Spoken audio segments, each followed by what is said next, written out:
This is Grit, or at least all the components to play Grit. Grit is my homemade trading card game that I've been working on for about 2 years now, give or take a few months. And it's finally at a place that is showable and playable by, I think, anybody at this point who has any sort of game knowledge about card games, board games, even video games to some extent. As of right now, it's in a very young prototyping beta alpha phase. As you can see, all of the art here is just AI art, and that's only for playtesting. My artist and myself are really hard at work coming up with character concepts, palettes, ideas, kind of small adornments and details that will make them feel alive when the game is actually ready. But for now, this is just for playtesting, and we definitely tried without for a little bit, and it was rough working with blank cards and hand-drawn stick figures. So this works for us very well. So keep that in mind going forward, that all of this is just playtest art. So what is Grit?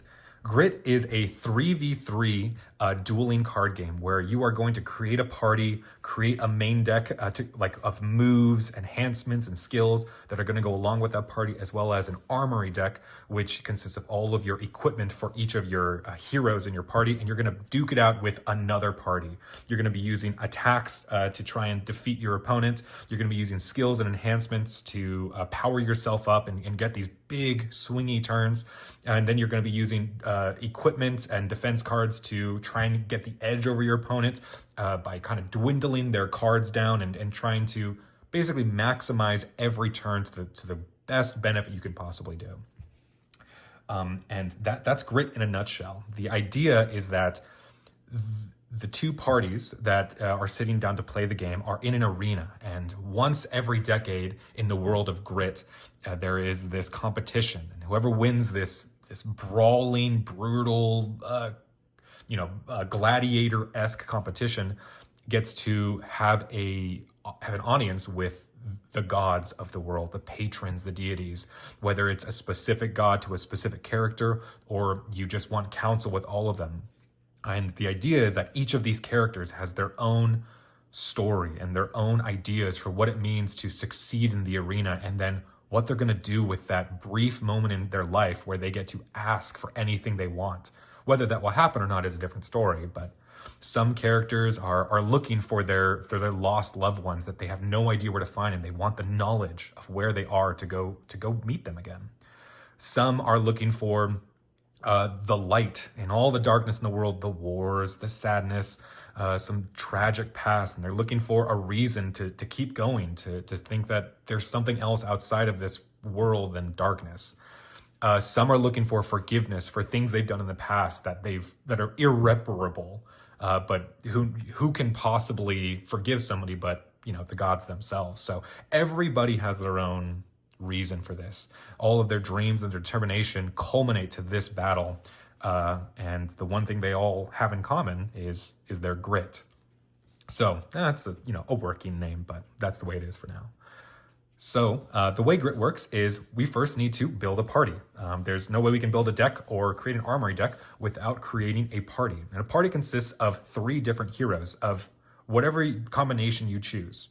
Right now, off to the side, I've got a bunch of other ones, but there are going to be a total of 24 heroes in kind of the expansive core game.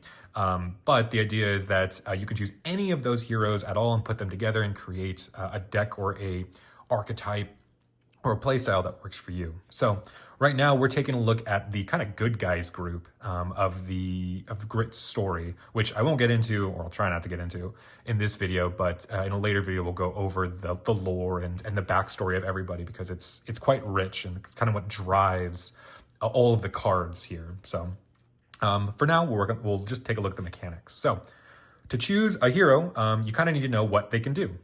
And it's good to note that each hero is laid out in the exact same way. So they each have a kind of cool picture, and they have a name that's their name. They have some traits on them that suggest some kind of descriptor about them, which right now is pretty much a work in progress. Each of them has also a text box and ability that is specific only to them. And then they also have some stats. Each character has an attack value, which is located in the red circle on the left side of the card, as well as a hand size, which is located in the green circle on the right side of the card. And not seen here, actually, is their armor value, which is universal among all heroes. All heroes have an armor value of 3, which we'll get into later and will be more relevant, but it's not listed here yet. So each character also has a class, and that's the color of the card that they are. So we have purple, blue, green, red, yellow, and orange. And this amounts to tricky characters are purple, calm characters are blue, yellow characters are brave, green characters are friendly, red characters are angry, and orange characters are experienced. And that doesn't note the kind of person they are, it just notes the kind of play style that they embody. So as we get more creative and some of the characters come out that kind of seemingly their demeanor goes against their play style, that's just how it works. Some people, how about this? We'll go over it. So each class has a specific set of stats that are the same across all characters in that class. So all tricky characters have 4 attack and a hand size of 3. All angry characters have a hand size or a attack of 3 and a hand size of 4. And that's the same for all of them. So the stats are the less important parts, and the abilities are really what create the character and make them unique. As a brief overview, tricky characters are in and out, very quick styled, very low costing cards in the class, and are kind of meant to be in and out really quickly. And the idea is that they can perform a really strong attacks, and they're kind of one note in a lot of senses, that they kind of disrupt the opponent and in unique ways, as well as deal really high damage really quickly. And that's it, nothing else. Next are blue characters, calm characters. And these characters think ahead, they do a lot of planning, they are more defensive than they are aggressive. And oftentimes they build up for like one large attack generally, where normally other characters can kind of do more than that. But calm characters generally have one really amazing attack card, and everything else kind of supports around that. Brave characters are kind of a little bit of defensive, more defensive than they are aggressive. They're very mid-rangey in that a lot of they can only do 1 or 2 things on a turn, but those things are very impactful. So they're like a mid-range strategy if you're familiar with any other kinds of card games. So these guys often also have to do with the stamina system, which is the life system in this game. And they often manipulate and can interact with stamina cards more than any other class. Friendly characters are supporters. They have a lot of ways to cause a lot of benefit for your team. They have basically no attacks, and a lot of their attacks are pretty not great as far as damage value, but the abilities that they provide are unique to this class. They're able to summon creatures and characters outside of the normal only 3 that you get, and they have a lot of cool enhancements and buffs that are kind of one of a kind. Angry characters are low costing, multi-hitting, constant pressure, aggressive attackers. Oftentimes the cards that they play are really good for the cost that you play them at. However, they often have a secondary cost in a kind of indirect way. So you're constantly paying for these cards, but you're not really paying for them in the traditional sense of resources. And then finally, we have experienced characters. These are by far the most complicated group of characters. They generally have 2 kinds of modes where, depending on what's going on in the game and what their game plan is, they kind of embody like maybe a more aggressive side versus more of a planning or defensive side. They're kind of switching their stance if you think about it like that. So these characters are often the least statted. They have the poorest stats of all heroes, but they make up for that in their abilities and their versatility. So these are the heroes that we are going to be choosing from today, and I will be choosing this top 3, this Amber, Katrina, and Hilda, and these are our tricky, calm, and brave characters. So I'm going to put the rest of these guys to the side for now, because now that we've chosen our party, we can create our main deck as well as our Armory deck.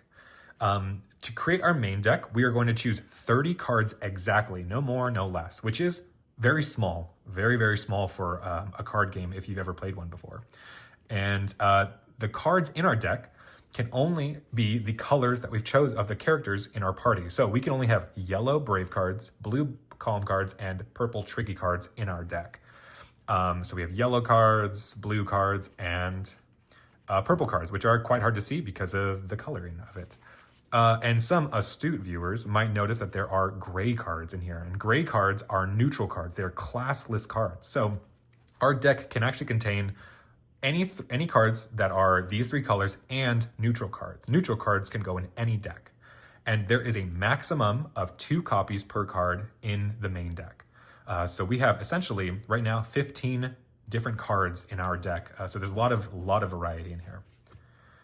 Next, we can create our Armory deck, which follows the same class requirement rules as the main deck in that we can only have yellow, blue, and purple cards in our deck, as well as neutral cards.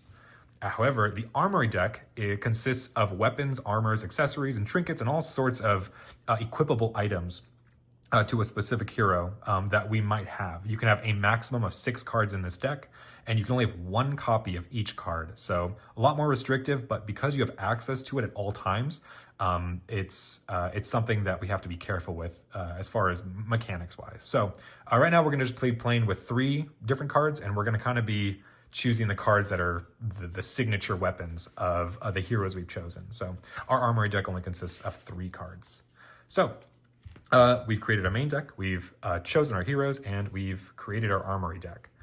And I believe we are ready to start a game. So how do we start a game? Well, we are first going to take all of our cards into one, and we might sit down with somebody with this kind of pile. We've got heroes, and we've got Armory, and we've got our main deck. So to start a game, we are going to start by putting our heroes face up to basically reveal to our opponent who we're playing. Then we're going to take our Armory deck, and we're going to put it face down off to the side. They don't get to know what's in there. And then finally, we're going to shuffle our deck of 30 cards in our main deck, and we're going to put that wherever you want, but I put it to the right side. Then we're going to randomly choose who goes first, and I'll just go first. That's fine.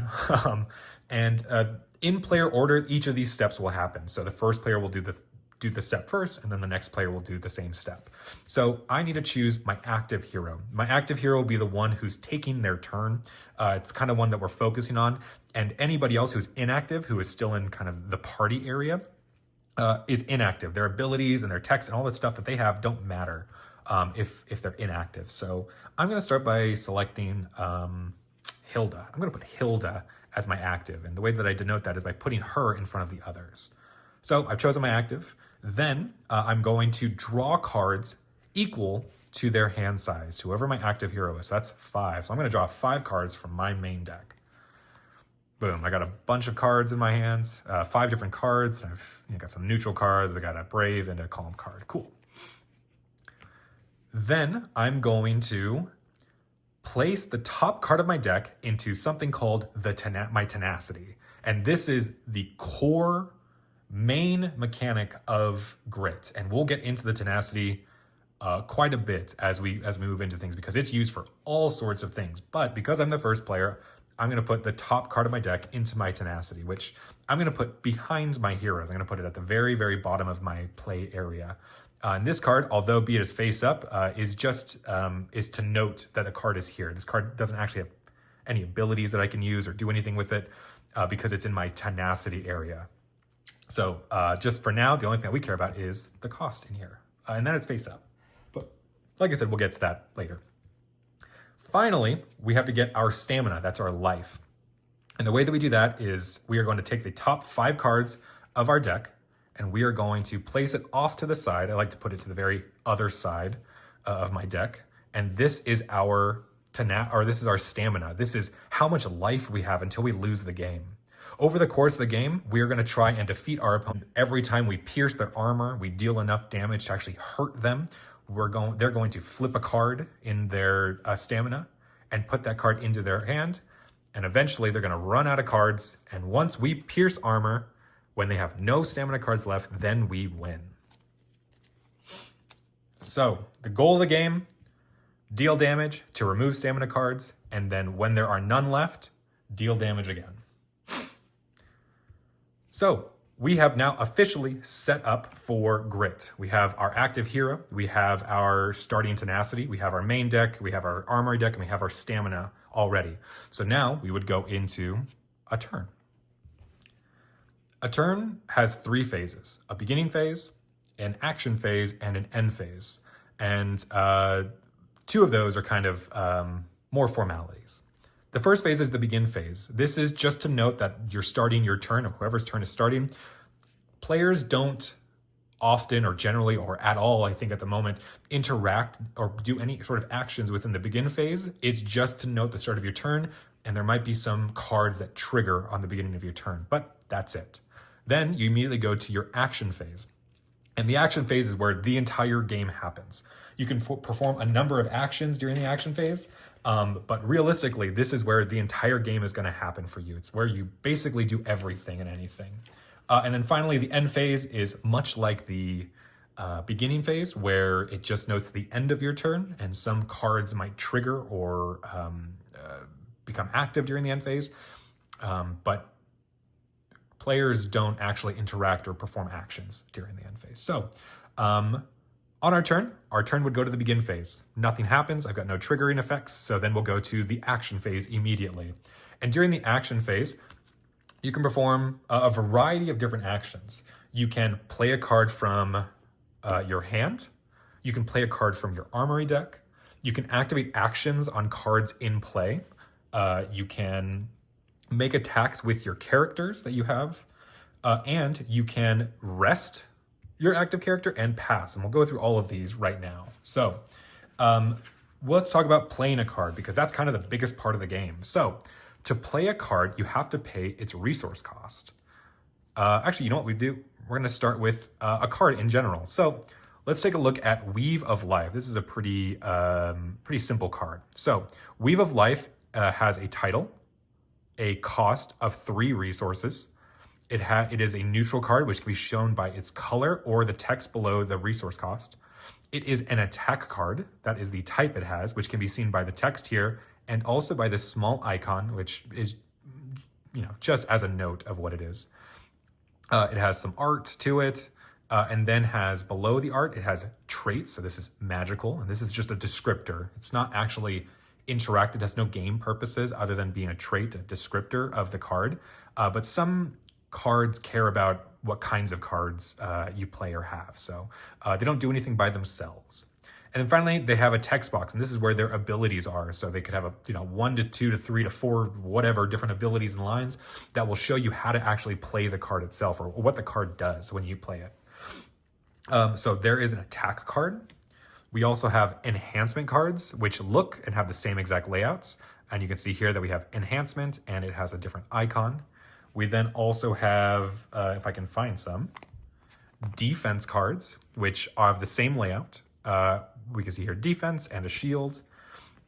And then finally, if I can find one, we have skill cards. And skill cards are, once again, completely the same layout with different icon and different typing. And so what we have here is all the different types of cards in Grit, which there are only 4. I guess 5 if you count heroes. But here they all are. They are all played in a very similar way. Specifically, attack, defense, and skill cards are cards that have a kind of one and done effect. You perform their effects, then you get them out of here, as opposed to enhancement cards, which when played are actually put into play and stay in play and kind of give you this extra ability or buff to your team for potentially the rest of the game. So these are persistent cards, enhancements. And I guess technically weapon cards are also persistent because they stay in play. When you play them, you equip them to your active hero, and they provide a bunch of cool effects for that hero. So how do we play a card? Well, they're all played in the same exact way, and that's by paying their resource cost. So if I wanted to play Weave of Life on my turn as an action, if no other actions are currently being resolved, I can play Weave of Life. So the way that I would do that is I would put it in front of me, say that I want to play Weave of Life, and then I would have to generate 3 resources. And the way to do that is by discarding 3 cards from your hand. Each card you discard counts as a resource. So then I could play Weave of Life and I would resolve its ability. It's good to note though, however, that when paying for that, every card you discard, you actually generate a resource of that card's class. So in this case, we generated 2 purple resources, 2 tricky resources, and we also generated a neutral resource. This is kind of like a generic resource. It doesn't really have a color or typing or anything, so we generated 2 tricky resources and a neutral one to play Weave of Life. And that doesn't matter for 99% of cards, but some cards care about the kind of resources you play. So going forward, you don't often have to think about which cards you discard, depending on their color, but rather maybe you only care about, well, I want to be able to play this card, but if I discard too many cards to play this card, I can't actually play it. So it's more about trying to maximize the potential in your hand, rather than trying to pay a specific type of resource for a card, if that makes sense. So let's play the Weave of Life. The Weave of Life is an attack card, and we'll go through the full resolution of this. I'm going to spend 3 cards from my hand, a Brave neutral card, to pay for it. Then I would say, okay, I'm going to play Weave of Life. It's an attack card, and it says deal 5 damage. Then flip up to 1 card in your tenacity. So we're going to start with the first one, which is deal 5 damage. When we are instructed to deal damage, we enter the attack sequence, and this is the meat of the game. All these other cards are very powerful and strong, but they are pretty straightforward. The attack sequence is the real meat of the game. It's what makes the game function properly as far as being interactive. So to enter the attack sequence, we would note the amount of damage and who we're attacking. We can attack either the enemy hero or any of their enhancements in play, because enhancements have an armor value equal to their cost. And this is not written on the card yet. This is, like I said, a prototyping. But the idea is that I'm going to actually just kind of open up this board a little bit so I can show you. If I have a choice, I can attack the enemy hero or an enhancement they have in play and deal a bunch of damage to either one. If I attack an enemy active hero, I'm trying to win the game. I'm trying to remove their stamina and get them closer to losing. If I attack one of their enhancements, I'm trying to make their position on the board worse. I'm trying to basically make it so the cards that they're playing have less value, hopefully making it so I get ahead in the game, where maybe this card allows them to prevent more damage over the course of the game, when in reality that's bad for me. So I want to get rid of this as soon as possible, making them less, making my attacks less defendable. So let's go back to our example. And I am playing the Weave of Life. It's an attack card. It just says deal damage, so I don't have to do anything else besides I'm going to deal 5 damage to the enemy hero. Then the enemy hero, it goes into their defending phase. I mean, it's really just defending. And they can do this in a few different ways. So we are playing the Weave of Life, and they are going to defend the attack. And for this, we're going to just assume that we're defending against the attack to show you what that's like. So to defend against an attack, you can do one of 3 things. You can, let me see if I can find a card real quick. That is not, there we go, perfect. To defend against an attack, you can play a defensive card from your hand right here and perform its effects, which is 99% of the time preventing damage, and you have to pay its resource cost. So to do that, you have to discard cards from your hand. So you can play defensive cards to prevent damage from an attack. You can activate enhancements that have the defense ability, which will prevent damage. So you can activate cards in play that have a defense ability to prevent damage. Or you can take the cards in your tenacity, note their cost, prevent that much damage. So in this case, I'm going to parry with Last Stand, and I'm going to prevent 1 damage from this attack. And then I'm going to flip this face down so it's no longer usable. This is now considered a 0 cost neutral card. It doesn't have a cost, so I can't parry with it anymore. So you have 3 different ways to do that. You can play a defensive card from your hand. You can activate a defense ability of a card you have in play, or you can parry by flipping cards in your tenacity face down and preventing damage equal to their cost. So there are two outcomes here. I either deal 3 or more damage, which is, once again, the armor value of all heroes universally, or the opponent prevents enough damage that I deal less than that, which would mean my attack would fail. So if my attack fails and they somehow use defensive cards, defensive abilities, and parry with cards from their tenacity, this attack then fails. And when it fails, it just means that I don't get to deal damage to them. I don't get to deal them a stamina card. Then I would put this card, after it's fully resolved, into my tenacity face up. So when you play a card that is non-persistent, you get to put it into your tenacity to be used for parrying or an ultimate attack later, which we'll go over. That's scenario 1. They prevent the damage, my attack fails, and that's it. The other scenario is my attack succeeds. It pierces their armor, deals at least their armor value in damage, to which they would then reveal a stamina card and place it in their hand. Then after that, I would take the attack card and put it into my tenacity face up. So regardless of if the attack failed or not, this is going into my tenacity face up to build it up and use it for whatever I so choose. So that is playing an attack. We already talked about playing a defense card when you're being attacked, and the only thing that happens that we didn't mention is that after you perform all of its abilities, you then place it into your tenacity face up, like any other non-persistent card. So when you play a defense card, you pay its resource cost. When you're getting attacked, you perform its abilities and you place it into your tenacity face up. Now let's say I want to play a skill as my action for the turn. Let me find a skill real quick. Here we go.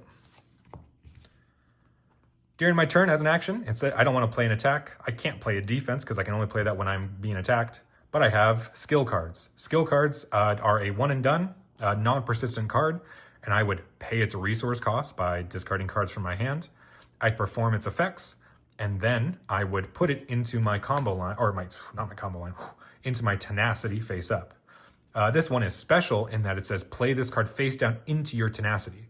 When flipped face up on tenacity, deal 3 damage. So this is going to go face down into my tenacity, and then if I play another card, like let's say that Weave of Life from earlier, I could flip up to 1 card in my tenacity, and this card says when flipped face up in your tenacity, deal damage. So just a small interaction there, I guess. So, but the skill cards are perform their effects and then put them into your tenacity face up, and in this card's case, put it face down. And finally, we have enhancements. When you play an enhancement, you're going to pay its resource cost, and then instead of performing its effects, you're just going to put it into play in your play area somewhere. This enhancement then can be used as an action for its abilities, if it has an action, or if this one has a defense ability. So enhancements will stay in play, and you can perform their effects and their abilities whenever the card says you can. So in this case, it says as a defense, as opposed to the thoughtful enhancement, which says tap. And you can see I've stolen this directly from Magic, if you're familiar with that.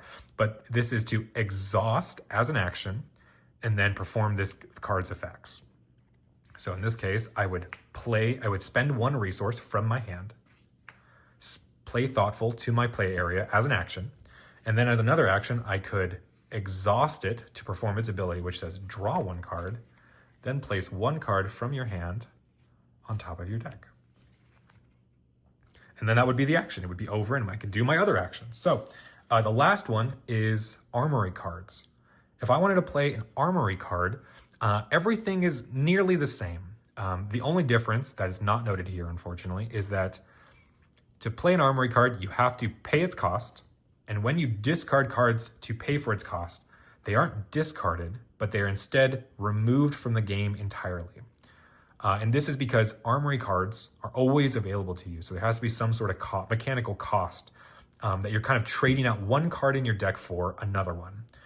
And then you're going to equip it to your active hero.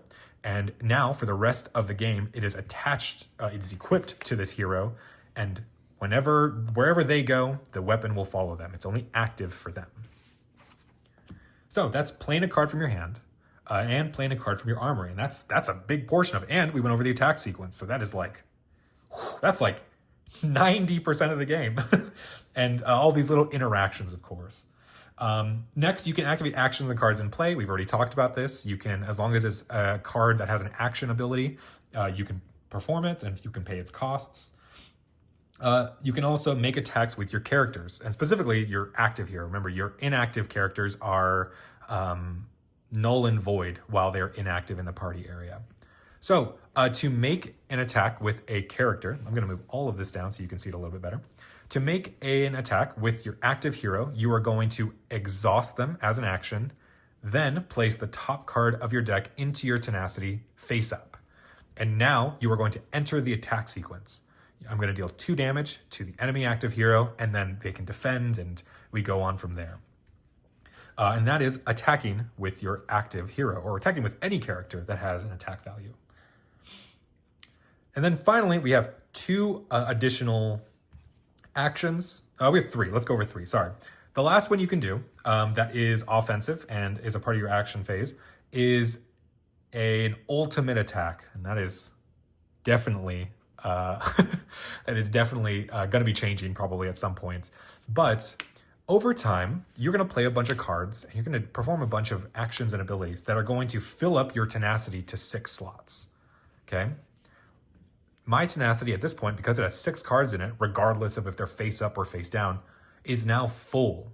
If I were to attempt to play a card and that card would have to go into my tenacity, like a defense card, because my tenacity is full, I instead am going to discard it. Basically not getting the value that I want to get out of that card because my tenacity is full. And you can't willingly just get rid of any 1 card or 2 cards or whatever. Some cards will say to discard cards from your tenacity, but the main way to relieve, that's not the right word, to open up your tenacity again is by making an ultimate attack.